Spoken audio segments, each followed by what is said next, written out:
So, it's good to be back. Man, it's good to be back.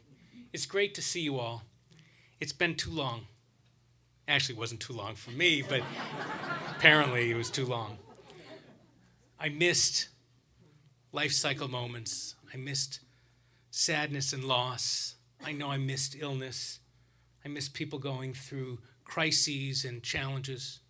I miss simchas, joyous moments too. And I hope that I miss bar and bat mitzvah services during the time. And my hope at weddings. And my hope is that in the months to come, we'll have a chance to talk and share and celebrate together and hold in sorrow what those things that happened and those times we couldn't be there. And I thank you from the bottom of my heart for the gift you gave me to be able to be away and rejuvenate because I needed it. So I want to tell you about the first 3 months when I studied Zohar, Jewish mysticism, and Musar, Jewish virtues, and synagogue, the future of, and all sorts of other things. I want to share with you the trip I went back east and spent with my family the time on Cape Cod, or the wedding I did for one of Michelle's closest friend's daughters, who we watched grow up. I want to tell you about the Israel trip and the joy of being there, that marvelous, incredible, fantastic country, and about being with my nieces and nephew and my grandniece and grandnephew and hugging Ami, my nephew, who we all know was named after favorite uncle because of the congregation, or Ami. But in Hebrew we say Hamevin Yavin, the ones who understand, understand. And our new niece, grandniece, Tehillah, which means praise. And this was a kid they worked hard to get this kid, to bring this kid into life. It was a challenging journey of fertility, and we're thrilled she's here. And I got to hold her a little at 14 days old. Not that much, though, because my wife, Michelle, was holding her the entire time, so I couldn't quite get there. I'd love to tell you about the challenges going on in Israel and what's going on there. If you don't know about it or you think it's not such an issue, read the Times of Israel, read what's going on. Democracy is at a challenging point, and it's not, but that's for another time. I wish I could tell you about the joy of seeing old friends and going to places in Israel that just will blow your mind, where our ancestors walked along, that country that owns my heart, that rejuvenated my sense of being a Zionist.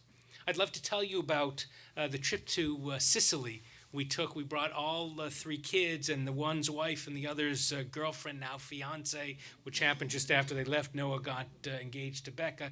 Many of you know Becca. She was a faculty member at here at the synagogue for so many years. But I'm not going to tell you about those now.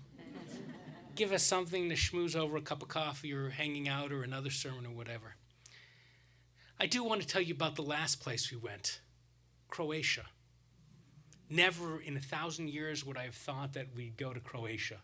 I'm not even sure I knew where it was on a map until we were there for about 4 days. But we went there in part because some of you went there and said it was great, partially because Robert Rosenthal went and took pictures and gave us a book of the pictures, and we fell in love with it. It was the end of my sabbatical, my time away to rejuvenate. It was my time to be just with Michelle. It was time to take stock and plan ahead.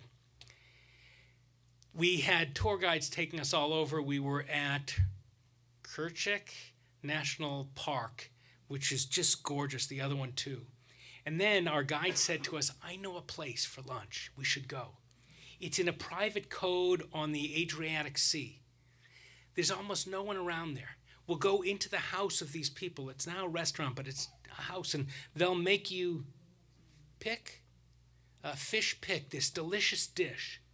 And then you'll go swimming 2 steps away. It'll be fantastic. We said, sure, take us. So we went. And we ate this delicious meal. Then we changed into our bathing suits and walked a couple of steps and stepped into and then swam in the teal green, gorgeous sea of the Adriatic. There was a sailboat there and a motorboat there and a sailboat there and some guy going on a paddleboard like that and no one else around. It was beautiful. It was romantic. It was fun. And then we got out and went back there, and Michelle went in to change, and I think then talked to the proprietor. And I sat down in a rocking chair, looking out at the Adriatic Sea, a gorgeous view like you can't believe. And I was just looking and looking. And then our guide came up to us, and he said, "Paul, you all good?" I said, "Yeah." He said, "You thinking about anything?" I said, "No." He said, "You worried about anything?" I said, "No." He said, "You planning for when you get back?" I said, "No." He said, "It appears you got there." I said, "What do you mean?" He said, "Fjaka." Repeat after me. Fjaka. Before I explain what Fjaka is, I want to acknowledge that I struggle with the affinity to this concept because it's a Croatian concept. I struggle with it because the Croatians were particularly vicious to the Jews during the Shoah, the Holocaust. Some 80 to 90% of the Jews of Croatia were murdered during the Holocaust. And only 25% of them by German Nazis. 75% by the Ukrainian people. Not the Croatian people. The Ukrainians weren't so good either, trust me. So while I'm honoring the memory of all who were murdered and supporting the many, many Jews who joined the other 10%, 12, 15%, who joined the Croatian partisans and helped liberate Croatia, and in honor of all who are there now, the small Jewish communities around, and we visited 2 of them. That's another story for another time.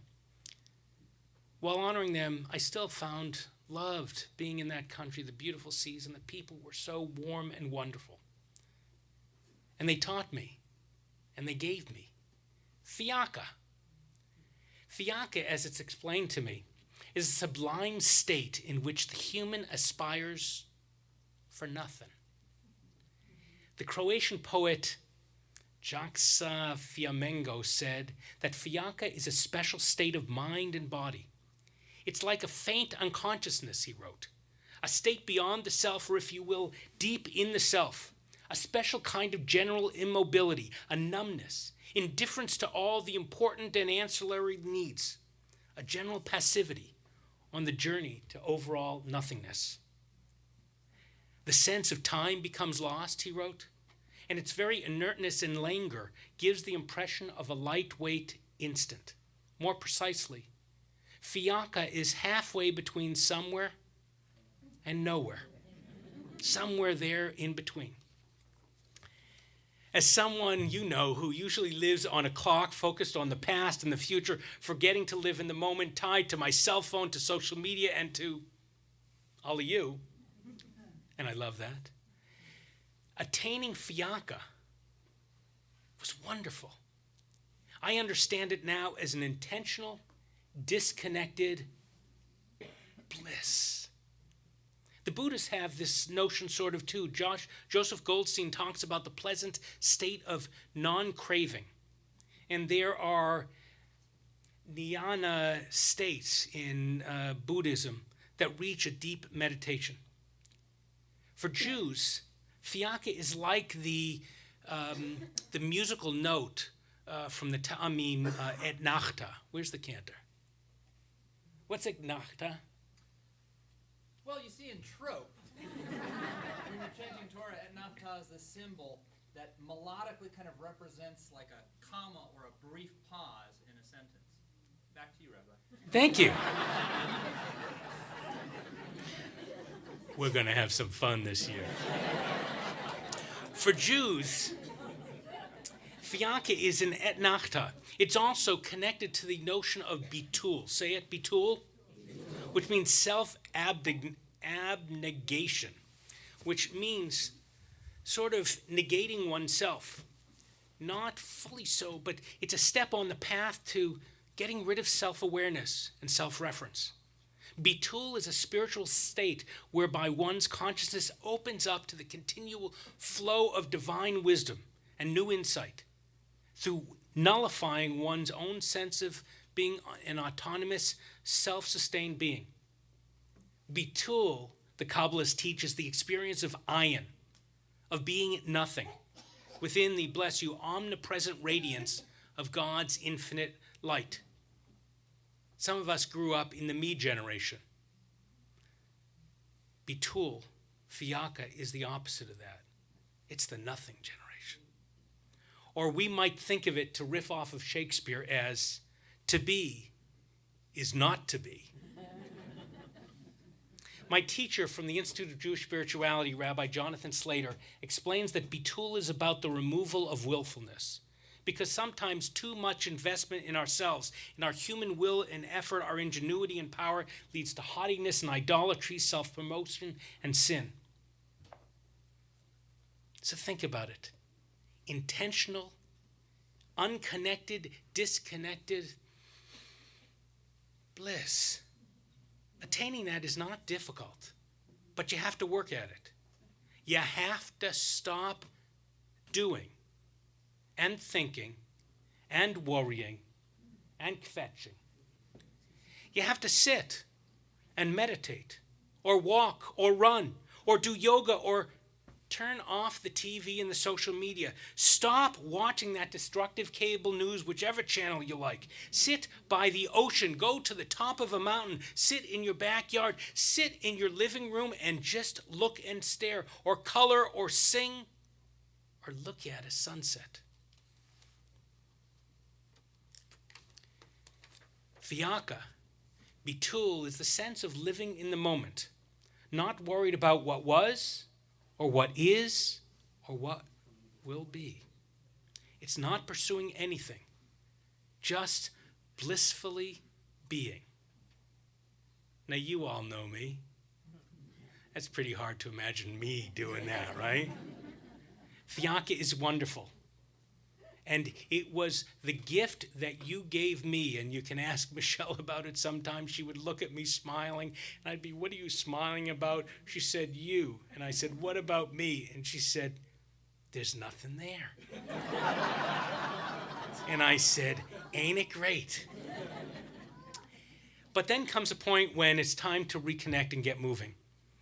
You know, this week in our Torah portion, the Israelites are sitting in one place, listening to Moshe Rabbeinu, Moses, our teacher. They have stopped to contemplate. They are staying in one place, and Moses is now embracing the reality, struggling with the reality that he ain't going into the promised land. So the entirety of the last book of the Torah, Devarim, Deuteronomy, represents his two final speeches, two long sermons. If you ever kvetch about my sermons, the length of them, go read Deuteronomy. You ain't seen nothing yet. Deuteronomy represents Moses's a form of mytho-historical review of events from the end of the revelation at Mount Sinai through the Israelites' journey to the desert and what they should expect and consider as they go on to the future. They're sitting there and thinking and talking, and some of them are blissing out, and some of you do, they're just ignoring what's going on and being, until Moses says, enough. Rav lachem shevet bahar hazeh. Deuteronomy 2, chapter 2, verse 3. You have sat around this mountain long enough. Get up and move forward. Cantor Elizabeth Sachs writes, here Moses provides his main message, that while words and repetitions, meditations and contemplations have their time and place, there then becomes the time for action and change. Sitting back is important, but don't get lost in it. There's a time to move forward. We must use our great clarifying power to literally and figuratively move ourselves forward to the next stage of the journey, the Israelites' journey, and ours too. So Fjaka was fantastic, wonderful. I am refreshed. My mind is filled with new learning. My relationships have been strengthened from time together. My soul feels whole. And now with a new cantor on the bema, or off the bema, but soon to be on the bema, and a new rabbi about to join us. Oh, where's our president? Where's Richard Vance? Okay.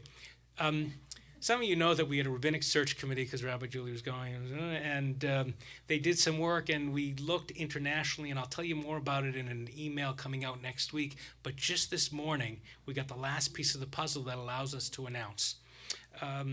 For about 7 years, maybe longer, when we've been going to Israel and Eastern Europe and Italy and other places for tours, we used a tour guide, Lana Zilberman-Soloway, a brilliant mind, a passionate teacher, a speaker of multiple languages who was ordained from the Shalom Hartman Institute in Israel, and in November will be ordained from Hebrew Union College, Jewish Institute of Religion also, was a bachelor's in music, something or other,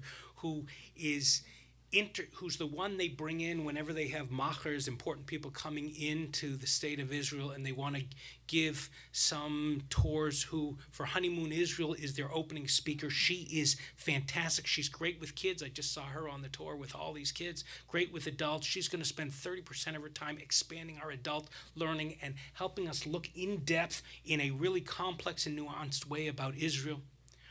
Her visa application was approved this morning. And so Rabbi Lana Zilberman-Soloway will come in a couple of weeks, and then by mid-August will become the rabbi of Congregational Army. She will not be Rabbi Julia's replacement. Rabbi Julia ran the school, and youth and education was a primary thing. We now have Rachel Altfeld-Fox, she just got married, and Andrew Fromer. Her office is there. Andrew works in the youth lounge over there. That's why I'm pointing like that. They will be running the school. She will be rabbi to the school. She will be part of our clergy team, and she will be helping us expand and double and triple our adult programming. We'll tell you more about that. So that's great news too. And so with them and an amazing staff and new leaders led by our president, Richard Rutkin, I am ready. All of us are ready to go forward, like the Israelites, where you can't sit anymore, get up and going into the year, do some great stuff. We are ready to move into new year 5778, into a new mindset of holiness and helpfulness and hope. Let us move forward on our journeys towards compassion, justice, and peace. It was great to be away. Thank you for the gift of Fjaka. But I'm ready. I'm home. He's home. Rabbi Lana's coming. Our staff is incredible. Our leadership is incredible. Or Ami is going to do incredible stuff. Thank you for being here. Keep coming back. We will celebrate. Shabbat Shalom.